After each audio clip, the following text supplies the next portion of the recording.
정부가 오늘 공공기관 혁신 방안을 발표했습니다. 공공기관의 조직과 인력을 효율화하고 지나친 복리후생은 줄이겠다는 내용인데요. 최상대 기획재정부 2차관 스튜디오에 나와 있습니다. 어서 오십시오. 네, 안녕하세요. 어서 오십시오. 예, 사실 그동안 정권이 바뀔 때마다 여러 차례 공공기관 혁신이라는 이름으로 정책이 발표되곤 했었습니다. 이번에 발표된 정책들이 기존과 어떤 차별화가 있는지 좀 설명을 부탁드리겠습니다. 네, 우선 저희 나라에는 전체 공공기관이 한 350개 정도 있습니다. 지난 5년간에 굉장히 조직과 인력이 좀 비대화된 측면이 있고요. 부채 규모가 좀 많이 늘었습니다. 그래서 인원 기준으로도 보면은 33만 명에서 한 45만 명에서 12만 명 정도 수준이 늘었고, 그리고 공공기관의 부채 규모도 500조 원 수준에서 한 580조 원 넘게 80조 원 이상이 늘어나는 그런 상황이고, 그리고 또 하나는 실제로 수익으로 이자도 지불하지 못하는 기관이 예전에 5개에서 18개까지 늘어나는 등 굉장히 비효율과 어떤 방만 경영 이런 부분들이 좀 심각한 상황입니다. 그래서 이러한 인식하에 정부는 이제 3가지 틀로 공공기관 혁신을 추진하고 있습니다. 공공부문의 생산성을 제고하는 거, 공공기관의 관리체계 개편하는 거, 그리고 공공과 민간기관의 협력을 강화하는 거, 이런 부분들에 대해서 이제 혁신을 추진하고 있고요. 오늘 공공기관 운영위원회에서 의결한 어떤 공공기관 혁신 가이드라인은 첫 번째 축인 공공부문의 생산성 제고를 위한 가이드라인을 보시면 되고요. 지금까지 추진해온 공공기관 혁신과의 어떤 차별점이라고 하는 것은 일차적으로 지금까지는 좀 정부 주도의 획일적 그리고 하향식 접근이 주를 이루었다고 한다면은 이번에는 저희가 이제 제시하는 가이드라인에 따라서 기관별로 혁신 계획을 자체적으로 수립하고 그러한 혁신 계획을 수립하는 어떤 상향식 방법으로 됐다는 거. 또 하나 말씀드릴 수 있는 것은 예전에 어떤 인위적인 어떤 조직과 인력의 구조 조정은 하지 않고 그리고 민영화 부분에 대한 부분도 지금까지도 검토되어 있지 않았지만 앞으로도 민영화 부분에 대해서는 검토하지 않는다는 그런 차별성이 있다고 하겠습니다.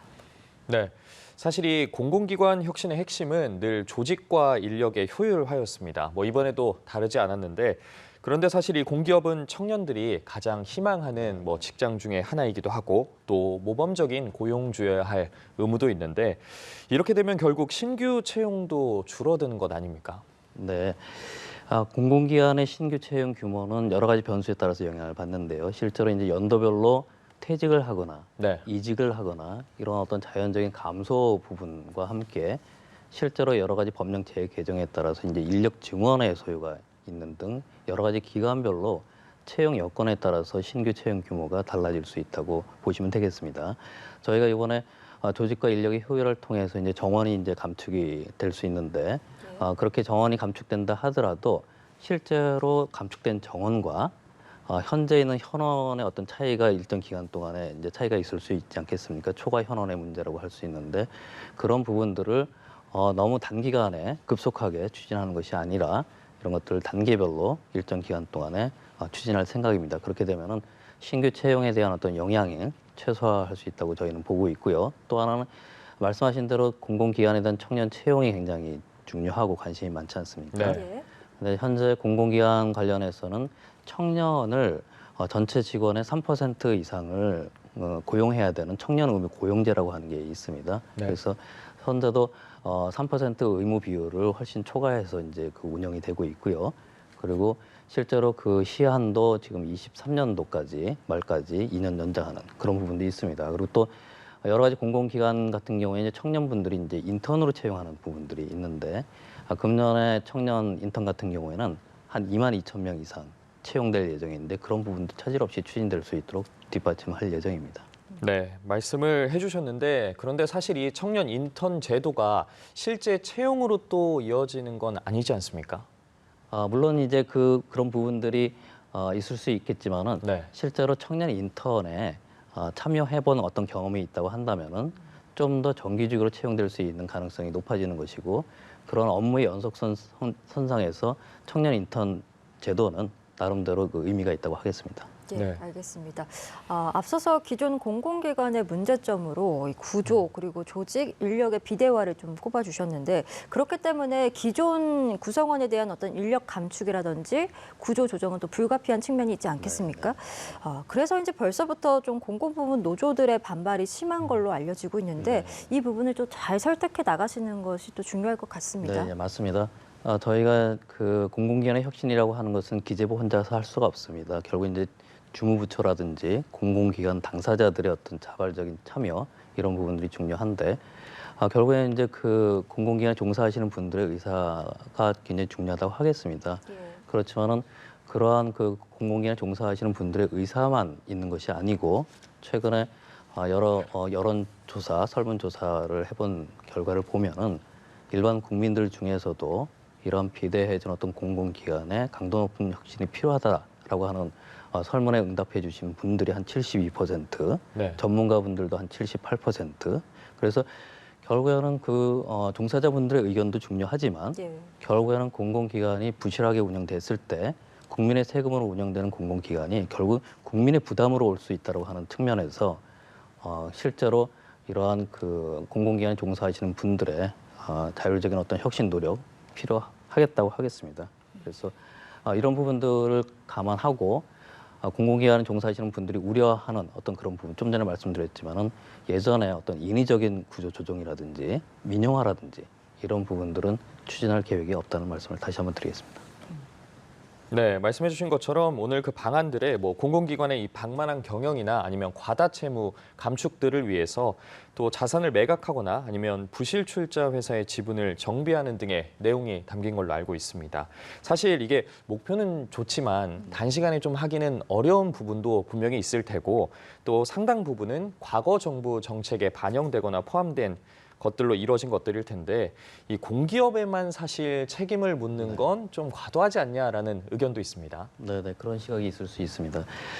저희가 이번에 특히 여러 가지 공공기관 혁신 방안 중에서 공공기관이 가지고 있는 불급한 자산 매각이라든지 부실 출자 회사의 어떤 정비라든지 이런 부분들에 대해서는 조금 더 속도감 있게 추진하려고 합니다. 그래서 저희가 8월 말까지 계획을 받아서 그런 부분들에 대해서 조정을 해나갈 텐데요.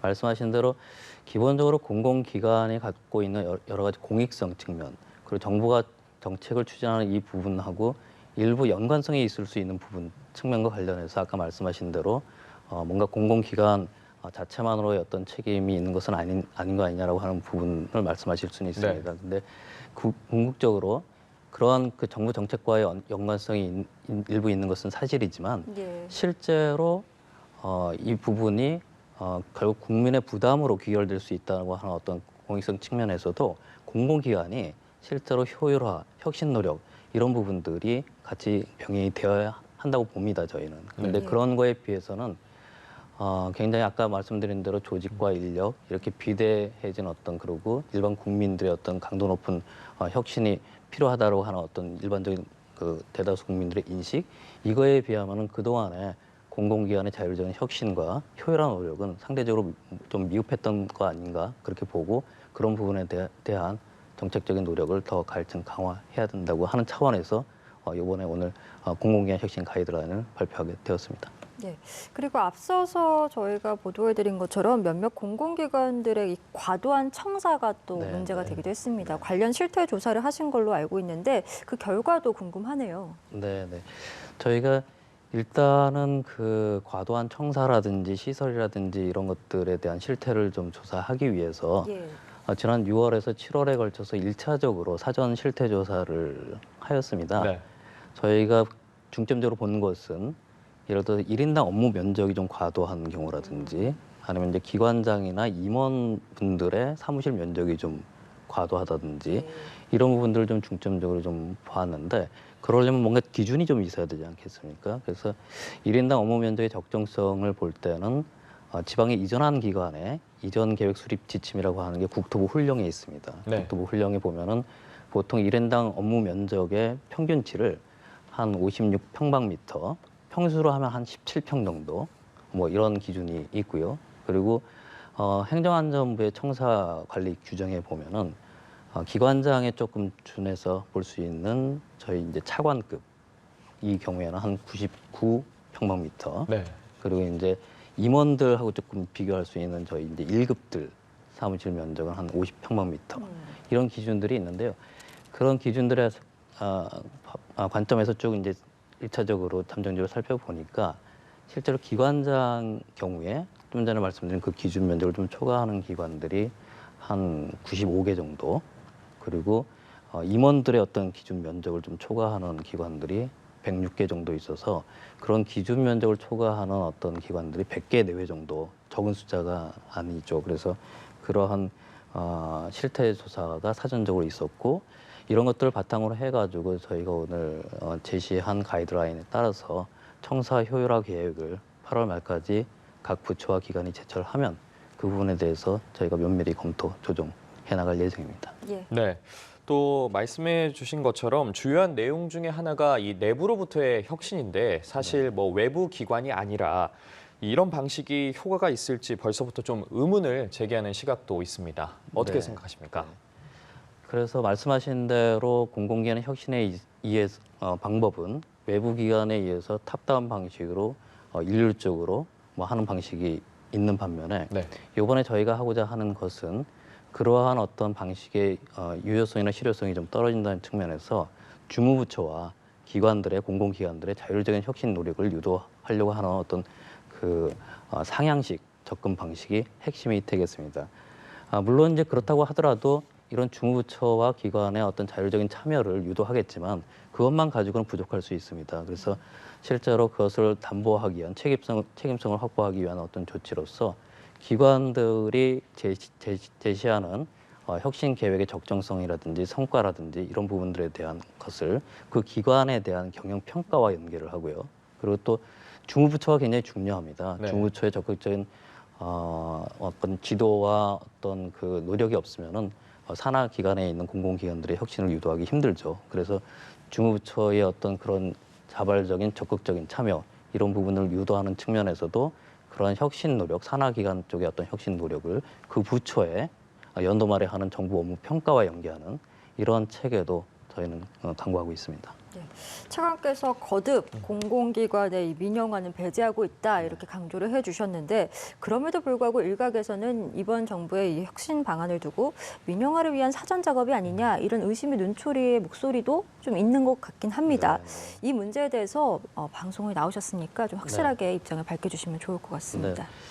이전 질문에서도 몇 차례 말씀을 드렸지만 그동안에 저희가 그 공공기관 혁신 관련해서 그 민영화 부분과 관련된 이슈는 저희 뭐 경제부총리뿐만 아니고 여당 여러 루트를 통해 가지고 그동안에 민영화는 검토한 적도 없고 앞으로 검토할 계획도 없다는 말씀을 누누이 말씀드렸고 오늘 이 자리를 빌어서 다시 한번 민영화에 대해서는 정부는 앞으로 향후에 검토할 계획이 없다는 말씀을 드리겠습니다. 예. 네, 오늘 공공기관 혁신 방안에 대해서 이 최상대 기획재정부 2차관과 이야기 나눠봤습니다. 오늘 말씀 여기까지 듣겠습니다. 고맙습니다. 감사합니다.